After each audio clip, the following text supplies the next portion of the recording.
You're watching Singapore Tonight. I'm Genevieve Wu. Singapore's members of parliament have lauded the government's decision to use past reserves to finance two schemes to fight the current economic crisis.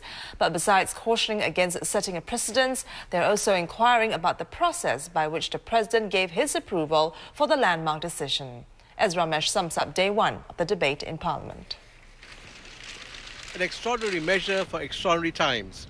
That's the general consensus of members of parliament who supported the Singapore government's decision to dip into the reserves for 4.9 billion Sing dollars to defend the economy.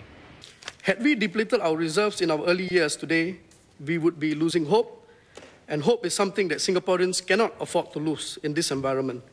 It must be that bad for the normally tight-fisted and prudent Singapore government to release its hold on our national reserves. A sacred cow held dearly and closely to our hearts. MPs also asked what constituted the exceptional circumstances for the government to resort to such a move.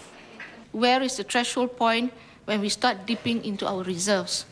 Some have also raised the question whether there is really a need to dip into our past reserves, considering that we have enough surpluses to pay for the 4.9 billion needed to fund the jobs credit and the special risk-sharing initiative for bank lending.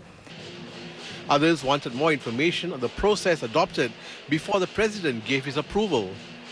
There has been precious little information about the deliberations of the president or of the Council of Presidential Advisers in giving in-principle approval to use the reserves. The government should ask the president and the council to publish detailed reasons for their decisions. For the longer term, the concern is to ensure the country's reserves continue to grow.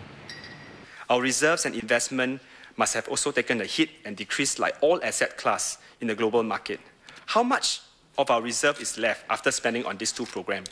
Can the Finance Minister assure the House that our goose that lays golden eggs years after years will continue to do so after this withdrawal and after this financial shock? This is the first time the Singapore government has dipped into the reserves, and MPs who spoke about the subject are clear about their stand, that this should not be a habit, and Singaporeans must understand the reasons behind it and the president's approval.